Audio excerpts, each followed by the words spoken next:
Friends, welcome to the monthly misadventure, where once a month we bring you stories of great risk, high stakes, and outcomes left of center, better known as life in general. That's right, best laid plans, sideways traction, and course corrections. We're going to touch on them all here. My name is Wes. I'm your host and author of Book of Misadventures, and my partner in crime is Landon Tucker. He's the one who brings the brilliant illustrations to the newsletter you see attached here. You can find out more about myself and Landon, as well as this project, over at bookofmisadventures.com. And now, without further ado, this month's misadventure. Gator Bites. Every high school or college campus shares the singular feature in common, the in crowd. I'm not referring to the girls with the trendiest fashion brands or the fellows with the most muscle development. I'm talking about the generally small subset of movers and shakers, usually comprised of males, and always either behind or in the know of all the mischief that matters. A sort of mafia, somehow operating just beyond the best efforts of staff and faculty. My small private college campus outside of Tampa, Florida was no different. Everyone knew who these cats were. Quiet, confident, cautious, and yet always involved in any and all outlier activity. And I wanted in. But before I tell you my tale of initiation, allow me to introduce the crew.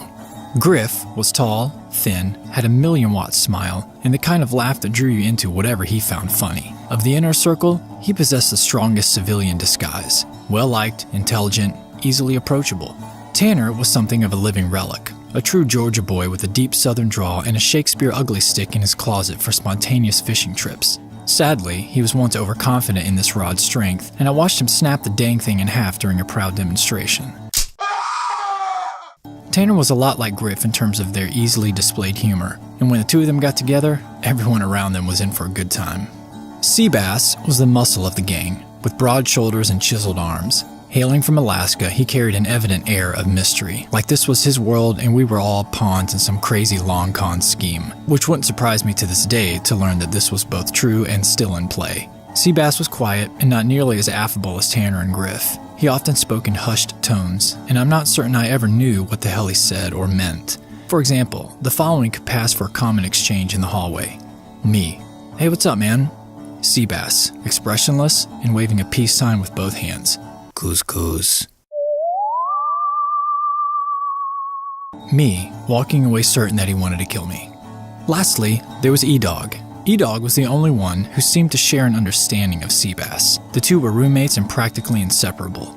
E-Dog was the uncontested ringleader. Anything that got greenlit seemed to go through his approval, not because he lorded over anyone, but out of some sincere aura of respect we all had for him. Maybe it was because he was the only one with a girlfriend. More likely, it was because it was common practice for E-Dog to roam the halls in a homemade squirrel tail necktie, not around his neck, and without a single stitch of additional clothing to speak of. Believe it or not, things like that garner unwavering respect from college males. If social media existed then, probably E-Dog could have won Florida out from under Gore and Bush in the 2000 presidential election. There were several other players on the outer circles of this inner ring, but these were the ones I had to impress if I was to be welcomed into more significant initiatives. So I patiently logged my time and built my resume doing loads of small-scale pranks, utilizing things like vacuum cleaners, catfish bait, borrowed lab supplies, stolen signs of all kinds, water balloons, and one regrettable incident with a bottle of doe urine. That was a big mistake. Finally, somewhere around my sophomore year, I got the call. The A-team was on the move that night, and I was invited. Days and days of ingenuity and laughter at other people's expense was about to pay off. Tanner delivered the message. "Hey, you want to come with us tonight?" "What's the plan?" I asked. "We're gonna get a gator." I'm in. Think about that for a second. Well, actually first consider the fact that I didn't think about it at all. I'd been given the equivalent of a super secret envelope with a skull and crossbones seal. It didn't matter what was on that invitation. I was RSVPing yes. There was a small marsh pond in front of the campus mess hall. It was oval-shaped and you could maybe cast a heavy jig across the middle of it. All sorts of rumors circulated as to what lay at the bottom. But every now and then, a small alligator would wind up in there and no one knew how. In fact, we'd often line up along the banks after dinner and feed the little booger. Now before I go further, I must state two things clearly. First, every puddle in Florida has at least one alligator in it. You could spill a bottle of water and then watch two of them fight over it. Second, interacting with or harassing alligators in any manner is absolutely illegal. I know this because I had one of those signs hanging in my dorm room. But the council had determined that the pond had been vacant for too long and it was time to restock. Of course, no crew of any influence is going to accomplish anything without strategic assistance. Conveniently, E-Dog and Seabass both worked campus security, so shortly after curfew, yeah, don't even get me started, we were out the door and cruising down the interstate toward a state park.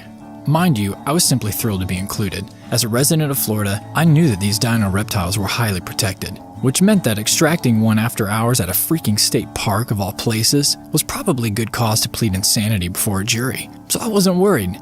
Not yet.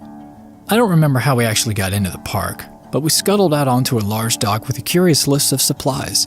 One very small fishing rod, one flashlight, and one bag of marshmallows. It suddenly dawned on me that I never even thought to ask how exactly we were going to procure and transport this creature. Tanner was running point on this operation, and he set about assembling the gear with all the familiarity of lacing a new pair of shoes. Step 1. Shine the light around the nearby grassy banks and look for a pair of reflective eyes beaming back. Check. Several pairs, actually. Perfect. But one very large pair with at least a few inches between the two eyes further out in the middle of the lake. Noted. Step 2. Rig the light tackle with a hook and a marshmallow. Check. Step 3. Toss the unconventional bait near a small pair of eyes and wait. Check. Seconds after the white ball lighted upon the surface, the little monster was on it, much the same way a youngster from our own species would do. Suddenly, the game was afoot, and Tanner's rod was bent over like a Twizzler stick. We jumped around the dock like 6-year-olds, cheering our man on while the baby gator smashed the once still waters with all of his effort. Surprisingly, the fight was fairly one-sided, and we were gathered around our catch in no time. I don't remember who got the hook out, but I sure as hell know it wasn't me. 2 things happened. First, the little fella started chirping. That's right, baby alligators sing a kind of muted chirp when calling for mama. It's really kind of cute. Until you realize that the animal answering that call is anything but. Which brings me to the second thing that happened. One member of our gang had the good sense to turn around and check the large pair of eyes we'd seen earlier.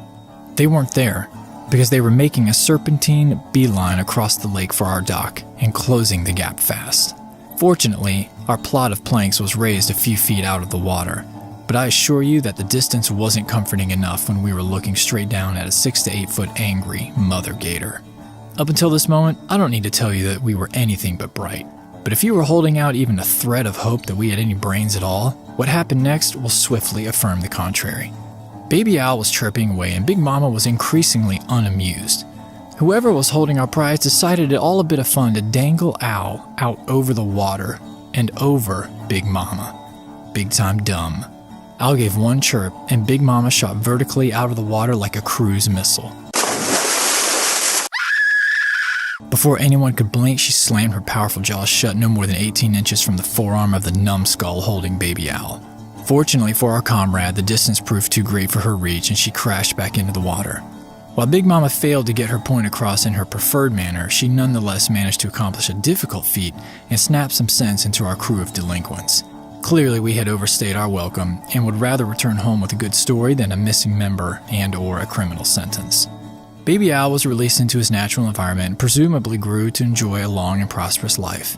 His captors, on the other hand, had many more years of poor decisions ahead of them before they would one day find themselves in a different stage of life, where they could deeply understand and appreciate the actions of Big Mama.